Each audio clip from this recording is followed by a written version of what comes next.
Wall Street couldn't be more wrong about Ford's business. Ford has beaten analysts' earnings expectations every quarter of 2017 and is currently paying a whopping 5% total dividend yield. It also has almost $40 billion in cash. You might not be able to accept that the carmaker is financially well managed, but even then any obvious weaknesses, like South America, are currently being more than offset by the company's incredibly solid and highly profitable pickup truck business in the U.S. This doesn't look like an enterprise in need of a turnaround, and even the laggy share price, down 2.5% year to date, while a peer such as GM is up over 20% and upstart Tesla is up 50%, could be seen as a buying opportunity. But in a research note published Tuesday, Morgan Stanley analyst Adam Jonas argued that a turnaround is exactly what Ford needs.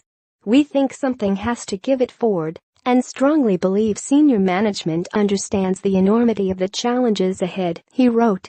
He then dived into 12 of what he called restructuring actions, including exiting the European market, exiting the South American market, effectively exiting the Chinese market by giving up Ford's joint venture there, and turning luxury brand Lincoln into some kind of Uber copy.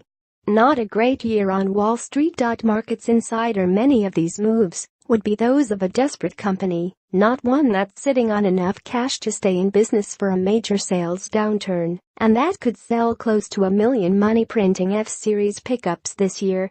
Jonas is one of Wall Street's more interesting thinkers when it comes to future of mobility, and he did bump his target price for Ford to $10 from $9. Shares are now trading at $12, but he's clearly a man in search of a story when it comes to the carmaker. Ford's story, typically, isn't all that exciting. It rises and falls on pickups and SUVs.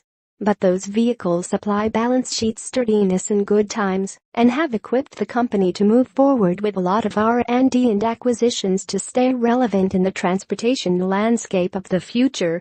Of course, Jonas could be taking his cues from Ford's new CEO, Jim Hackett, who has focused on the need to make Ford fit, his term for preparing it for impending challenges. If that includes sweeping changes of the sort Jonas recommends, Morgan Stanley's bull case goes to $25 per share, more than double where the carmaker is at today. Ford's new GT topped a successful period for the automaker. Ford is in a tricky position. On the one hand, it can ignore Wall Street and do nothing. The company is in no way in crisis, and even 2017 U.S. sales now look as if they'll come in higher than expected, perhaps nearly matching last year's record of 17.55 million.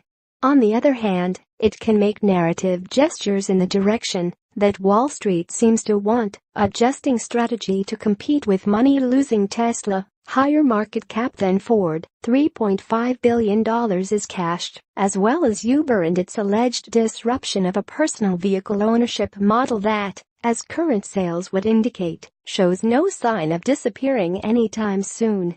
Jonas thinks Ford has a limited time to do the latter.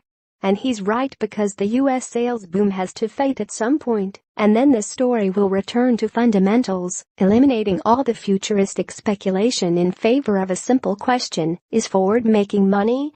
Get the latest Ford